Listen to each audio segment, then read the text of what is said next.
Mon Snarojin qui vous parle aujourd'hui pour une toute nouvelle vidéo, j'espère que vous allez bien. On se retrouve aujourd'hui pour parler d'un film français sorti ce 5 avril 2023. Oui, vous l'avez compris, parlons du film Les Trois Mousquetaires d'Artagnan. Il y a beaucoup de choses à dire et pour vous rassurer, c'est quand même globalement très positif. Bon, après Shazam 2 dont la critique est sortie il y a quelques jours, évidemment, les films sont positifs, d'accord, hein. Après Shazam 2, tout peut être bien, tout peut être positif. Bref, parlons des Trois Mousquetaires d'Artagnan sans plus tarder. C'est parti.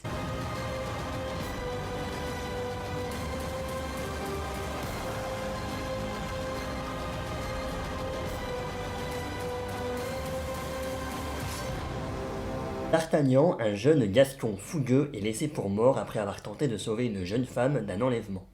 Une fois arrivé à Paris, il tente par tous les moyens de retrouver ses agresseurs, mais il ignore que sa quête le mènera au cœur d'une véritable guerre où se joue l'avenir de la France. Du Louvre au palais de Buckingham, des bas-fonds de Paris au siège de La Rochelle, dans un royaume divisé par les guerres de religion et menacé d'invasion par l'Angleterre, une poignée d'hommes et de femmes vont croiser leurs épées et lier leur destin à celui de la France. Vive le roi et vive la France, oui, c'est une des phrases des Trois Mousquetaires, et justement, revenons un petit peu dans un contexte historique, et notamment parler du roman de Alexandre Dumas, qui a donc été publié en 1844 et dont plusieurs adaptations cinématographiques sont arrivées sur nos écrans, notamment en 1993. C'est pas évidemment la plus ancienne, mais en 1993 avec tout simplement Les Trois Mousquetaires, puis également en 2001 le film d'Artagnan avec Catherine Deneuve. 2011, c'était la dernière adaptation, et donc on revient 12 ans plus tard quand même avec ce film Les Trois Mousquetaires d'Artagnan. Un des premiers films des Trois Mousquetaires est sorti en 1932 et réalisé par Henri Diamant Berger, et c'était un film qui déjà en 1932 était divisé en deux parties, tellement que finalement l'univers des Trois Mousquetaires est vaste, et justement les Trois Mousquetaires d'Artagnan n'est simplement qu'une seule partie du film qui dure quand même 2 heures, puisque la deuxième partie sortira le 13 décembre 2023.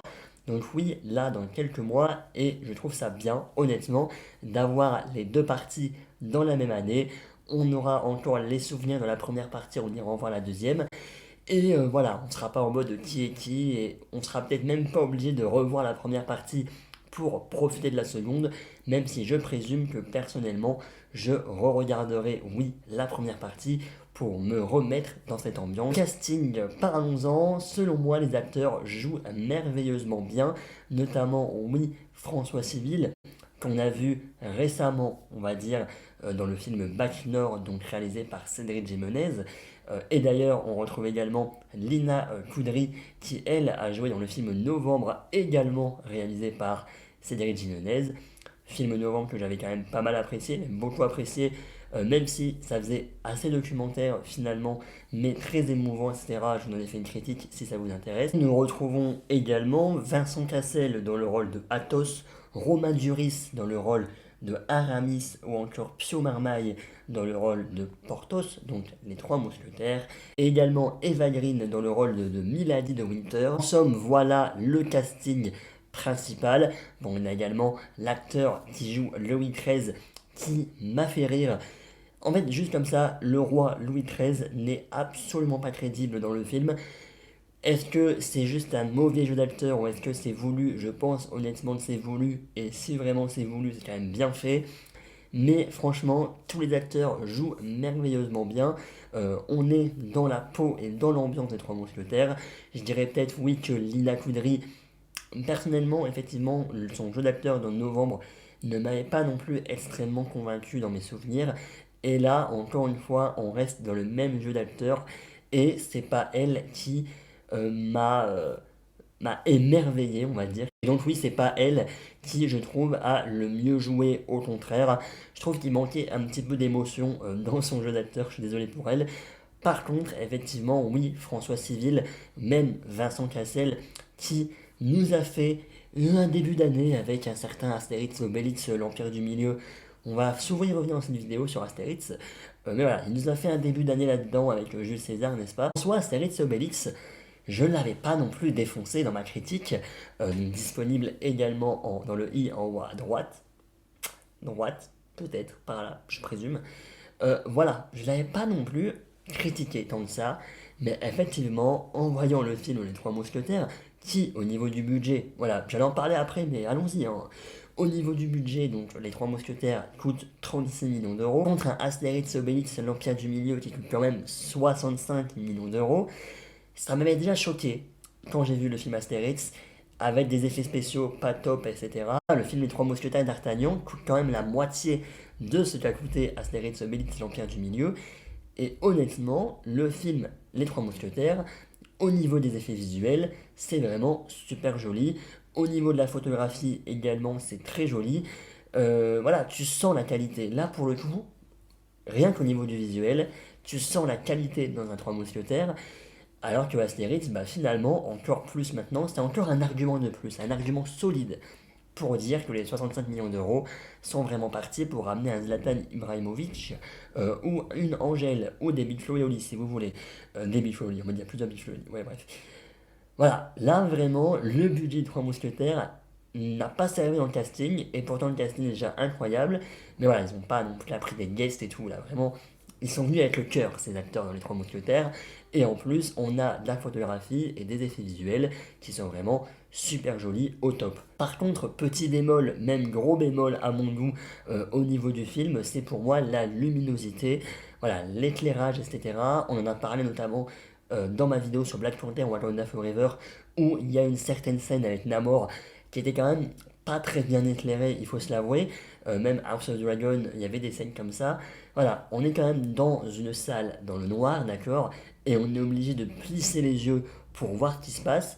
L'éclairage était pas non plus incroyable, surtout pour moi l'introduction du film qui veut mettre quelque chose de épique dès le début, notamment donc avec D'Artagnan qui veut sauver cette jeune femme donc qui va se faire enlever. Donc ça vraiment le synopsis c'est vraiment le tout début du film. Et effectivement on veut essayer de nous mettre quelque chose de épique mais avec une lumière qui manque, ce qui fait que limite les visages sont difficiles à déceler. On sait pas trop ce qui se passe, on voit des combats, mais voilà, on peut pas vraiment dire ce qui se passe vraiment parce que les visages, on les voit pas, c'est sombre, tu es obligé de plisser les yeux pour essayer de voir, et quelques minutes après, tu te fais exploser les yeux par une scène qui est par contre là un petit peu trop éclairée. Voilà, ce qui me rappelle évidemment un certain Black Panther Wakanda Forever.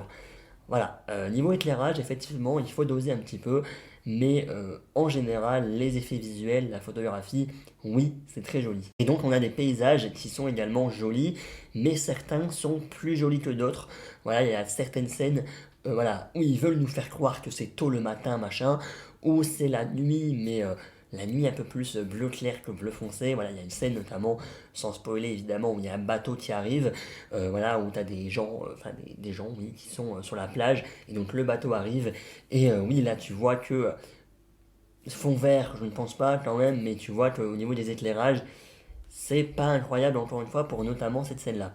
Voilà, donc il y a vraiment des plans jolis, des plans moins jolis. Mais comparé à Astérix et Obélix, là c'est 36 millions d'euros, hein, voilà, les trois mousquetaires, on va pas non plus les blâmer. Et bon, je fais ma conclusion maintenant, mais il y a encore plein de trucs à dire.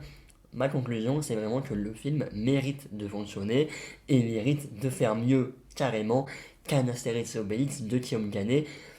Je suis désolé pour eux, mais là, quand même, ce film français montre que la France peut avoir également de l'ambition au niveau de ses films et que, voilà, c'est un peu le cliché de c'est un film français, il faut avoir peur.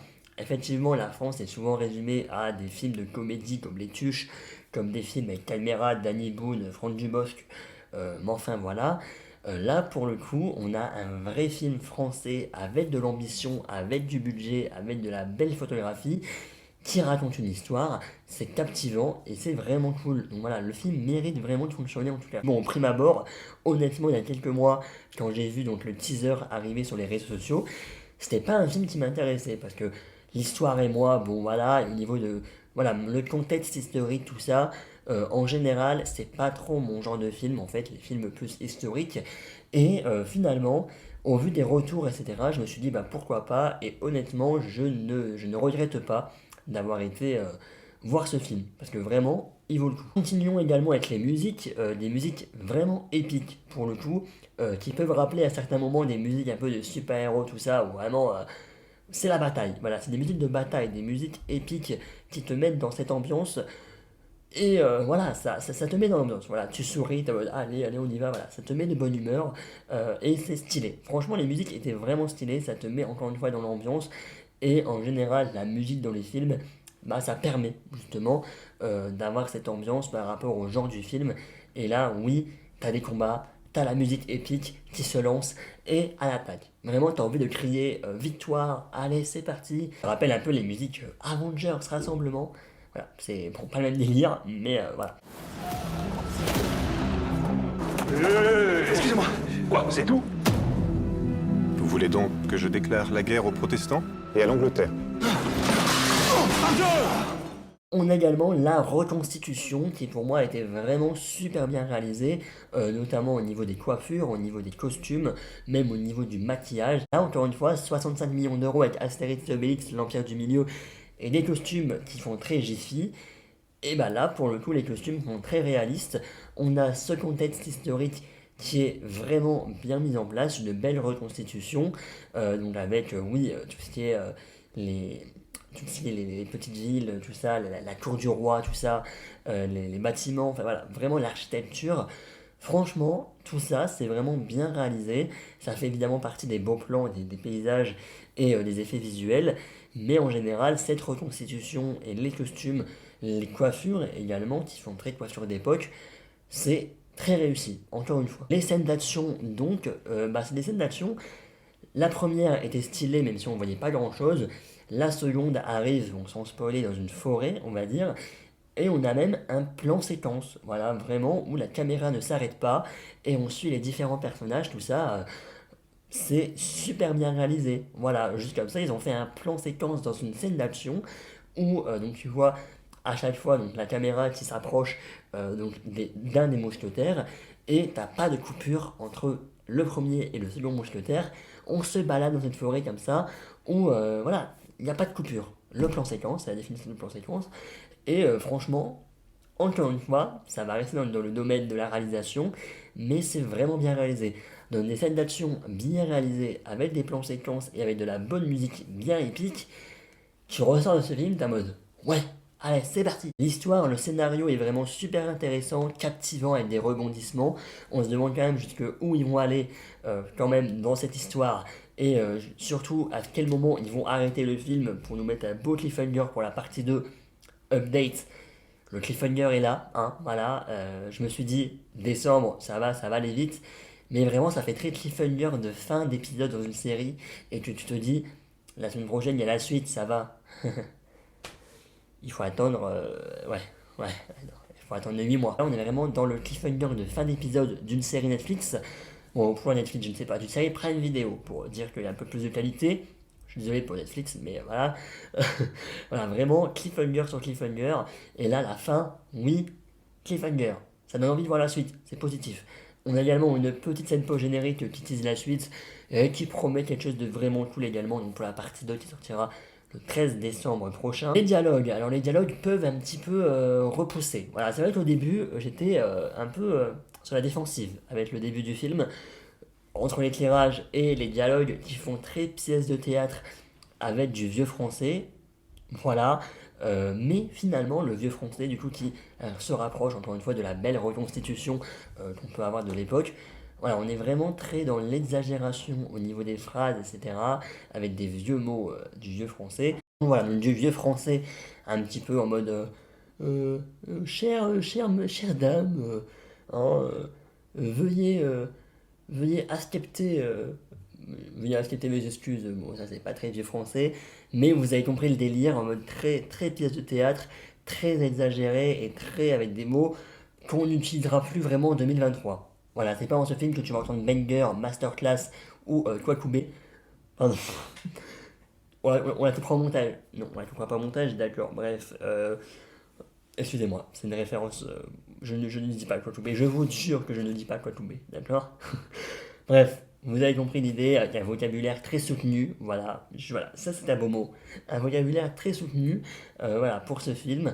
Donc c'est pas que ça m'a un peu repoussé au début, j'étais, voilà, et finalement, oui, tu t'y fais, et oui, c'est très stylé, il y a quand même des phrases qui en jettent, hein, voilà, voilà. Voulons la paix, ils ne la veulent pas, ils auront la guerre. Super, mon téléphone vient de tomber. Ce tournage n'a aucun sens, finissons-le. 3 duels en 3 heures avec 3 mousquetaires. Monsieur Athos a le droit de me tuer en premier, Monsieur Porthos en second et Aramis en dernier. Je vous prie de m'excuser par avance si je ne peux contenter tout le monde. Je vous trouve bien arrogant, jeune homme. C'est ma seule richesse. Et je la mets tout entière au service de ça. Il y a également de l'humour, voilà, bizarrement, je ne pensais pas, en allant voir ce film, que j'allais autant rigoler. Enfin, rigoler, voilà, on n'est pas non plus... voilà, t'as l'humour Shazam 2, t'as l'humour Les Trois Mousquetaires, t'as un autre type d'humour, voilà, l'humour de Shazam 2 où tu rigoles à 2 blagues et voilà. Là, j'ai rigolé à plus que 2 blagues. C'était de l'humour intéressant, voilà, c'était surtout de l'humour, des petites punchlines. C'était intéressant, c'était pas un humour un peu nanar à la Thor Love and Thunder. Je fais plein de références à des films dans cette vidéo.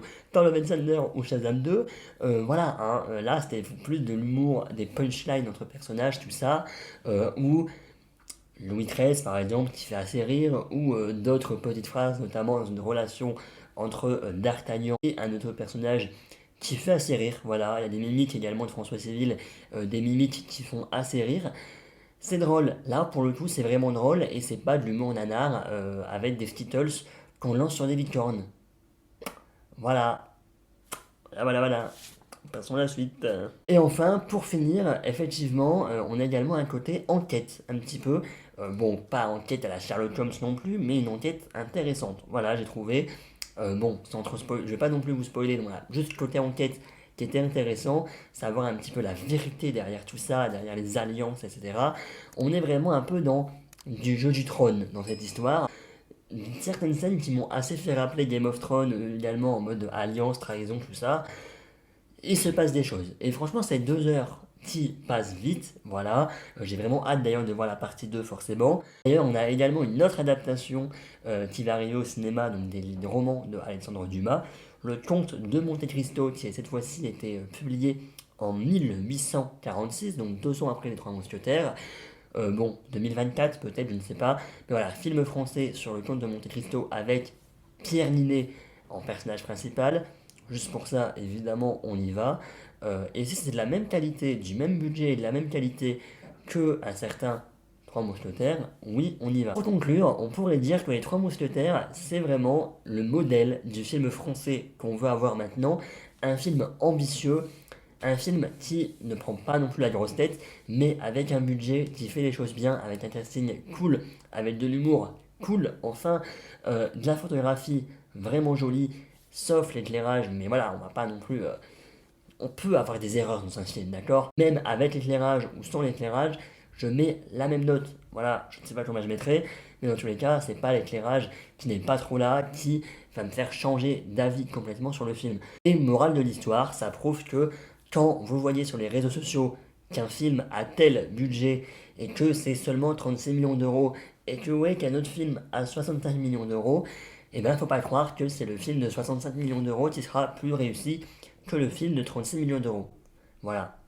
Même avec un budget moindre, enfin moindre, on parle quand même de 36 millions d'euros, mais avec un budget moindre par rapport à Astérix Obélix et l'Empire du Milieu, on peut faire quelque chose de 10 fois mieux, et encore 10, je peux rajouter bien plus. Ouais. Franchement, très bonne surprise de ce début d'année, j'ai vraiment beaucoup aimé, et donc très hâte de découvrir Les Trois Mousquetaires, partie 2, Milady, je ne sais plus. Donc là, ça sera centré sur le personnage de Eva Irene qui joue également très très bien. Franchement, très très hâte de découvrir ce second opus, enfin cette seconde partie plutôt. On verra si plus tard il y aura une franchise, etc. En vrai, pourquoi pas, même si... Est-ce qu'il y aura une trilogie par exemple? Là, on nous a annoncé 2 parties. Ils auraient pu en annoncer 3 tout de suite pour être sûr. Est-ce que la partie 2 sera finalement la dernière partie ou seulement la seconde pour avoir une 3e partie plus tard? Je pense honnêtement que 2 parties ce serait bien, peut-être voilà pour conclure la boucle et vraiment avoir les 2 parties dans la même année. Une franchise plus tard, on sait que c'est la tendance en ce moment de faire des univers. Bon, hein, voilà. En parlant d'univers, oui, Nintendo Universe peut-être, critique du film Mario demain sur la chaîne, donc ce dimanche, et moi je vais le voir également demain, mais ce jeudi. Voilà. Les critiques sont assez mitigées. Voilà, je pense qu'il y a des gens qui s'attendaient à bien plus, alors que moi je m'attends juste à un film d'animation, d'accord, avec un scénario peut-être pas top, mais avec des références à gogo. Voilà, les gens vont dire, il n'y a que des easter eggs, machin, le scénario est pas trop là, on est plus dans le fan service. Moi, honnêtement, pour un film Mario, ce que je veux voir, c'est les musiques, les références, les personnages, les petits objets cachés par-ci par-là. Moi, je veux m'éclater en allant voir ce film. Et je sais d'avance que le scénario va pas être incroyable, mais faut pas s'attendre à ça. Voilà, moi je sais qu'il y aura des easter eggs, il y aura du fanservice, je serai content. Voilà, et rien de me dire de voir en 2023, 19 ans, ok, de 19 ans, en 2023, aller au cinéma pour voir un film Mario sur grand écran, animé, machin, avec tout bouge, la hype est là. Voilà, la hype est là. On espère qu'elle ne redescendra pas et que je vais vous dire en fait c'était de la merde. Désolé pour les mots. Voilà, je ne pense pas. On verra demain pour moi et demain pour vous aussi, mais pas le même jour. Bref, à demain donc pour une toute nouvelle vidéo. N'hésitez pas à me dire votre avis sur les 3 mousquetaires d'Artagnan. Et puis on se dit à demain donc pour une prochaine vidéo. Salut, salut!